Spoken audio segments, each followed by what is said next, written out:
কি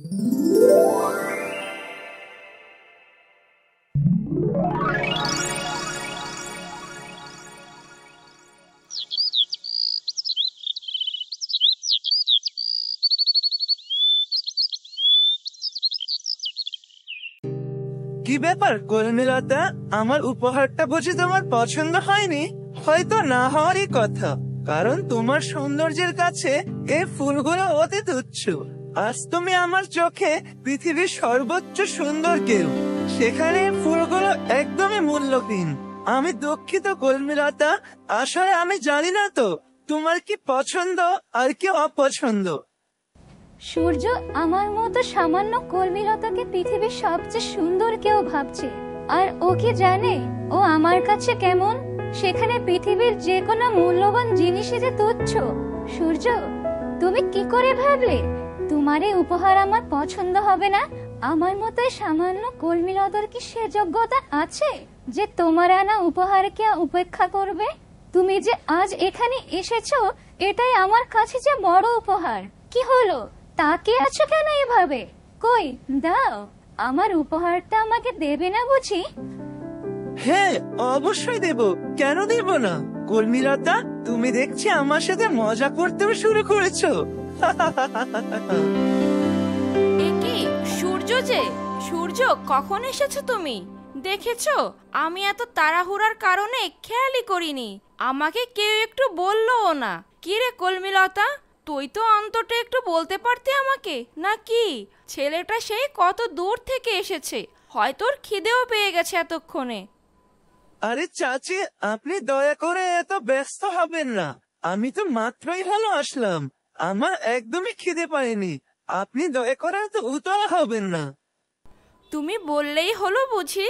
তুমি বসো বাবা, আমি এক্ষুনি তোমার জন্য আমার হাতের বানানো পায়েস নিয়ে আসছি। এই বলে বড় বউ খাবার আনতে সেখান থেকে চলে গেল, আর এদিকে ছোট বউ আবারও খাবারে পানি পড়া মিশিয়ে রেখে চলে যায়, আর রাঙ্গুলি তার সবই নিজের চোখে দেখে নেয়। এ কি, কুচুটে বুড়িটা দেখছি আবারও খাবারে কি যেন মেশালো। তার মানে আজ তার মহাপরিকল্পনা রয়েছে। তারপর একটা পরিকল্পনায় ব্যর্থ হওয়ার পরেও সে তার কাজ চালিয়েই যাচ্ছে। কিন্তু আমি থাকতে তো কারো অসৎ উদ্দেশ্যকে সফল হতে দেব না। একে একে সব পরিকল্পনা আমি নষ্ট করে দেব। চাচি হয়তো এখনই খাবার ঘরের দিকে আসবে খাবার নিতে। আমাকে দ্রুত খাবারের বাটিটা আবারও অদল-বদল করে রাখতে হবে। এরপর রাঙ্গুলি পানি পড়া মেশানো বাটিটা অদল-বদল করে রেখে দেয় ও সেখান থেকে চলে যায়। ও এর পরপরই বড় বউ সেখানে খাবার নিতে চলে আসে।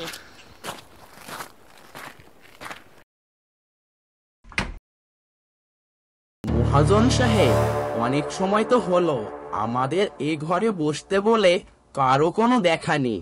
এদিকে আজ সকাল থেকে না খেয়ে আছি ইচ্ছা করি, ভেবেছি মহাভোজ খাবো আজ, যাতে একটু বেশি করে খেতে পারি, এজন্য সকাল থেকে না খেয়েই ছিলাম। আমার তো এই রান্নার ঘ্রাণে খিদে আরো বেড়ে যাচ্ছে। আপনি থাকেন, আমি একটু দেখে আসি খাওয়ার কোনো ব্যবস্থা করা যায় কিনা। এই বলে পিন্টু বসার ঘর থেকে বেরিয়ে যায় খাবারের খোঁজ করতে, আর এদিকে বড় বউ পায়েস নিয়ে সূর্যকে খেতে দিল। সূর্য, আমি তোমার জন্য এখানে পায়েস রেখে গেলাম, খেয়ে জানিও কেমন হয়েছে।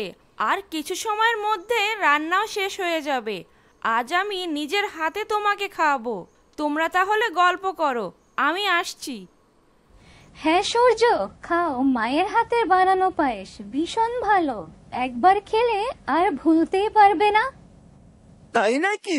সত্যি বলছো? একবার খেলে আর ভুলতেই পারবো না?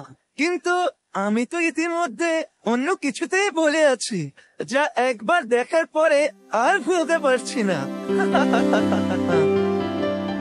মানে আমি তোমার কথা কিছুই বুঝতে পারছি না সূর্য, যা বলবে পরিষ্কার করে বলো। কিন্তু আমি তোমাদের মানুষের এত ঘোরানো পেঁচানো কথা এখনো বুঝে উঠতে পারিনি, আর আমার সব জটিলতা বুঝতে আরো সময় লাগবে।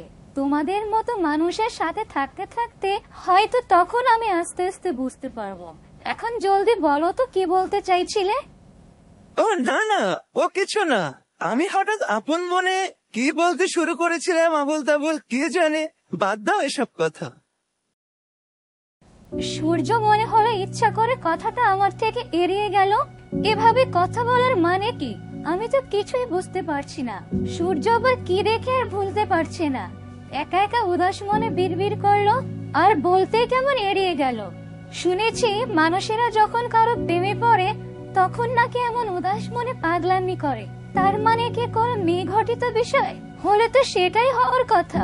তার মানে সূর্য কি মনে মনে কাউকে পছন্দ করেছে? হ্যাঁ, তাহলে তো হতেই পারে। তাতে আমার কি ভাবার আছে? আমি কে? আমি কেন এত ভাবছি? সূর্য তো মাত্র আমার জন্য তার দায়িত্বই পালন করেছে, কিন্তু আমার কেন এমন লাগছে? কেন জানি না, কর্মীলতাকে দিনে দিনে আরো বেশি আপন মনে হচ্ছে। ওরও কি আমার জন্য একই অনুভূতি হয়? হয়তো বা না।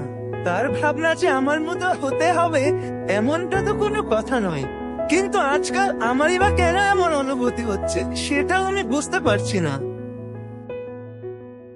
আর এদিকে পিন্টু খাবার খুঁজতে খুঁজতে রান্নাঘরে এসে পড়ে। ও তার নজর যায় ওই পায়েসের বাটির দিকে। আরে এই তো পেয়েছি। এই পায়েসের ঘ্রাণই তো এত সময় পাচ্ছিলাম। খিদে পেট তো একদম জ্বলে যাচ্ছে, আর আশেপাশেও তো কাউকে দেখছি না। খেয়েই নেই বরং গপাগপ করি। এতটুকু পায়েস খেতে আমার তো বেশি সময় লাগবেও না, তাই কেউ দেখার ভয়ও নেই। এরপর পিন্টু ছোট বউয়ের পরা পানি মেশানো পায়েসটা খেয়ে নেয়। ও তারপর যা হলো, পায়েসটা খাওয়ার পর থেকেই কেমন যেন সব রঙিন রঙিন লাগছে চারপাশে। চোখে শুধু প্রেম আর প্রেম দেখছি। কবিতা, কবিতা তুমি কোথায়? আমার থেকে কোথায় লুকিয়ে আছো? আমি এক্ষুনি আসছি তোমার কাছে। আজ ঘুম থেকে ওঠার পর থেকেই কেমন যেন মাথাটা খুব হালকা হালকা অনুভূতি হচ্ছে। মনে হয় ঘুমটা খুব দরকার ছিল আমার শরীরের জন্য। ভালোই হয়েছে। অন্যদিন তো এত সময় মাথা থেকে একদম ঘাম ছুটে যেত। এখন দেখছি মাথাটা তার বদলে অনেক ঠান্ডা আর হালকা লাগছে।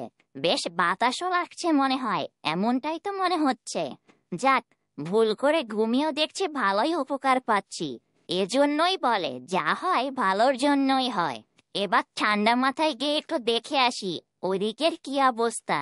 সব আমার পরিকল্পনা মতো হচ্ছে নাকি?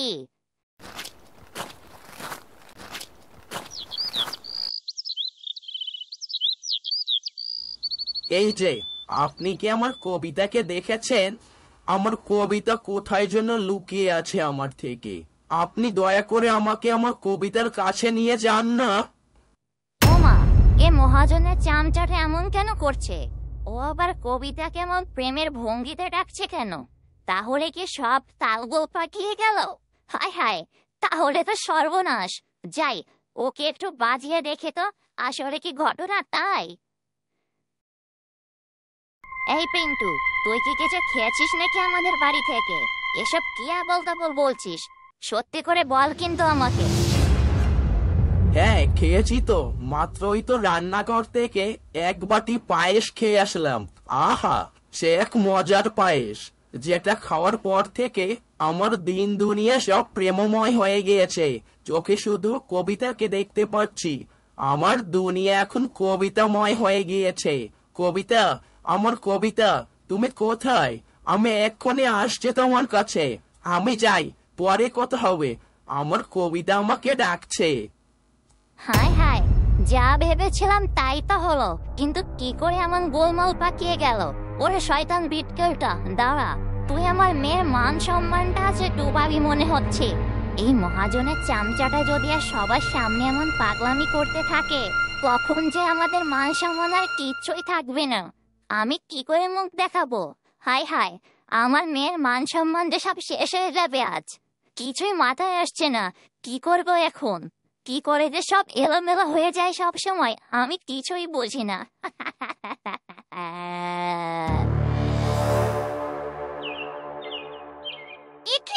দেখো, পেট নিচে দেখছি কাচ্ছে এখানে দাঁড়িয়ে দাঁড়িয়ে। যাই, আর একটু খেপিয়ে দেই ওকে গিয়ে। আমাকে টেকো পেতনি বলে কে রাখলো? কে তুই? আমি ঘুমের মধ্যে এটা শুনতে পেয়েছিলাম। তখন ভেবেছিলাম যে আমি ঘুমিয়ে ঘুমিয়ে স্বপ্ন দেখছি, কিন্তু না, আমি তো দেখে এখনো শুনতে পাচ্ছি। কে তুই? আমার চারপাশ দিয়ে এসব কি বলে বেড়াচ্ছিস? সাহস থাকলে সামনে আয় তো দেখি। ওরে বাবা, টেকো পেতনি দেখছি ঘুমের ভিতরে যা যা বলেছে সবই মনে আছে ওর। আমি তো সামনে যাব না, শুধু দূর থেকে ওকে জ্বালিয়ে মারবো এভাবে, যাতে কলমিলতার ক্ষতি করতে না পারে। যাই, আবার খেপিয়ে দিই একটু। টেকো পেতনি, টেকো পেতনি, তোমাকে দেখতে ঠিক যেন মনে হচ্ছে বাদরদের রাজ্যের রাজরানী। কে তুই? আমাকে কি সব যাতা বলছিস? আমার মেজাজটা কিন্তু একদম খারাপ হয়ে যাচ্ছে। একবার যদি তোকে ধরতে পারি, তারপরে তোর একদিন কি আমার একদিন। এই যে শাশুড়ি মা, আপনাকেই খুঁজছিলাম। আপনার মেয়ে তো আমাকে একদমই পাত্তা দিচ্ছে না। ওকে একটু আপনি বলে কয়ে রাজি করান না শাশুড়ি মা। আপনি একটু ওকে বুঝিয়ে বলে আমাদের দুজনকে একটু মিলিয়ে দেন না। কবিতা যেন আমাকে ভালোবাসে। আপনি বললে ও ঠিক বুঝবে, আমি তা জানি। ওরে বেটকেল, তুই আবারও আমার সামনে দিয়ে ঘুরছিস? দাঁড়া, আজ তোকে আমি এমন ঝাড়ু পেটা করবো যে তোর ভালোবাসা পালিয়ে যাবে। দাঁড়া দাঁড়া একবার তুই শুধু। ওরে বাবা, শাশুড়ি মা যে খেপে গিয়েছে। বাঁচাও বাঁচাও কবিতা, আমাকে তোমার মা মেরে ফেললো। এসব কি হচ্ছে? আমি তো কিছুই বুঝতে পারছি না। যাই করি না কেন, শেষমেশ সবকিছুর জন্য কেমন তালগোল পাকিয়ে যায় শুধু।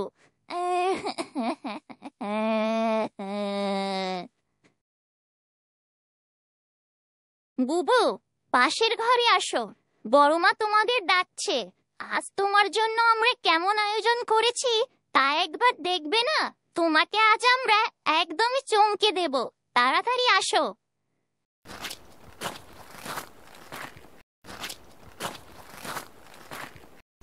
এসো সূর্য, এত বেশি ইতস্তত বোধ করো না। তুমি আজ আমাদের বাড়ির সবচেয়ে বিশেষ অতিথি। আজ নাকি মা তোমার জন্য আলাদা করে বিশেষ খাবার রান্না করেছে। অনেক খেতে হবে কিন্তু। হ্যাঁ বাবা সূর্য, কলমিলতা একদমই ঠিক বলেছে। আজ কিন্তু তোমাকে থেকে যেতে হবে। আগের দিন কিন্তু তুমি চলে গিয়েছিলে, আমার কোনো কথাই শোনোনি। এটা আবার কে রে পিন্টু? কোথা থেকে আমদানি হলো এটা? আর সবাই ওকে এত কেন খাতির যত্ন করছে? যেখানে আমি দাঁড়িয়ে আছি সেখানে আমাকে বাদ দিয়ে ওরা ওই ছোকরাকে নিয়ে সবাই এত মাতামাতি কেন পড়ছে রে? হ্যাঁ মহাজন সাহেব, আমিও তো সেটাই বলতে যাচ্ছিলাম। আপনাকে দেখে কেউ পাত্তাই দিচ্ছে না। আপনি বিনা দায়াতে এসেছেন কিনা? আর ওই ছেলের জন্য তো দেখছি পুরো পরিবারই পাগল হয়ে আছে। আরো শুনলেন তো, ওনাকে এখানের বিশেষ অতিথি, আর আপনি হলেন বিনা দাওয়াতের মেহমান। দুটো কি এক হবে বলুন? আমার মনে হয় ওর সাথে কলমিলতার বিয়ে দেওয়ার জন্য নতুন জামাইয়ের মতো খাতির যত্ন করছে। আপনি তো বাজার সদাই করে এনেছেন, কিন্তু তাতে কি কোনো খাতির যত্নই তো পাচ্ছেন না। এত কিছু আনলেন, তাতেও আপনার দিকে কেউ ফিরেও তাকালো না। ভাবা যায় এটা? যাই, এখানে থেকে মন খারাপ করে দাঁড়িয়ে কোনো লাভ নেই। ওদিকে কি হচ্ছে তাও তো একটু দেখা দরকার।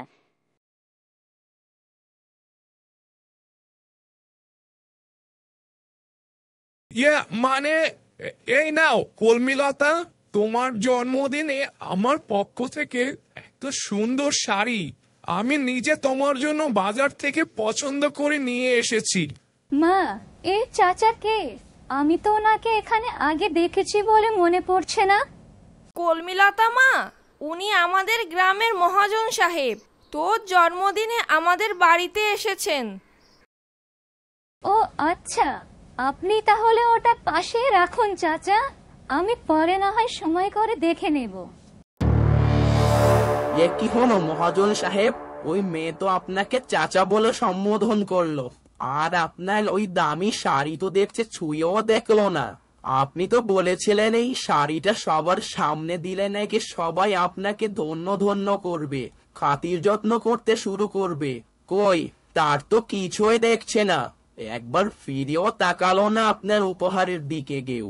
আর খাতির যত্ন তো দূরে থাক, আমার তো মনে হচ্ছে না খেয়ে এখান থেকে চলে যেতে হয় কিনা শেষ পর্যন্ত। পিন্টু, তুই কিন্তু কথার ছলে রীতিমতো আমাকে অপমান করে যাচ্ছিস। কাজটা কিন্তু ভালো করছিস না। তোর কপালে কিন্তু দুর্ভোগ আছে। আর ওদের এই ব্যবহার আমি এটা পরে সুদে আসলে উসুল করে নেব। আর ওই ছোকরাটাকে, ওর খোঁজ লাগা। আমি দ্রুতই ওর পরিচয় জানতে চাই।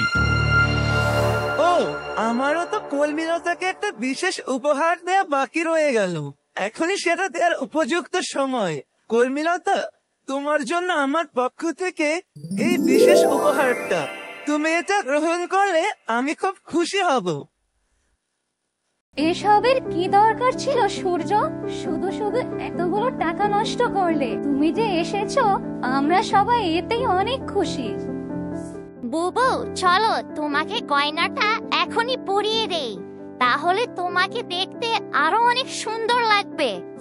কি দেখলেন তো মহাজন সাহেব, ওই ছেলেটার উপহার দেখে সবাই কত খুশি হয়ে গেল। ও দিল স্বর্ণের কত বড় গয়না, আর আপনি দিলেন কিনা একটা শাড়ি। আপনাকে তো দেখছে ওই ছেলেটা হারিয়ে দিল। ও হয়তো আপনার চেয়ে অনেক বেশি ধনী। এবার যদি আপনার সাথে কলমিলতাকে বিয়ে না দেয়, আপনি তো এতদিন শুধু টাকার গরম দেখে সুন্দরী সুন্দরী মেয়েদের বিয়ে করে নিতেন। এবার কি হবে? মা গো মা, এই কলমিলতার কপাল দেখছে সোনায় মোড়ানো কপাল। মহাজন দিল দামি শাড়ি, আবার সূর্য দিল এত বড় রাজকীয় স্বর্ণের গয়না। ভাবলাম কি, আর হলো কি?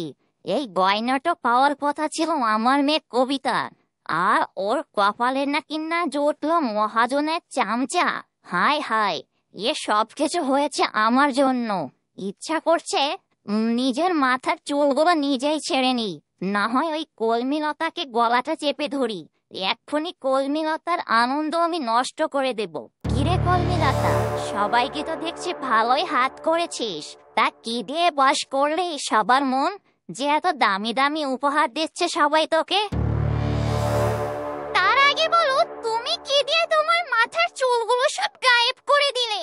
কলমিলতার পিছে এত না লেগে আগে নিজের দিকে তাকাও, কেমন বিদঘুটে লাগছে তোমাকে দেখতে।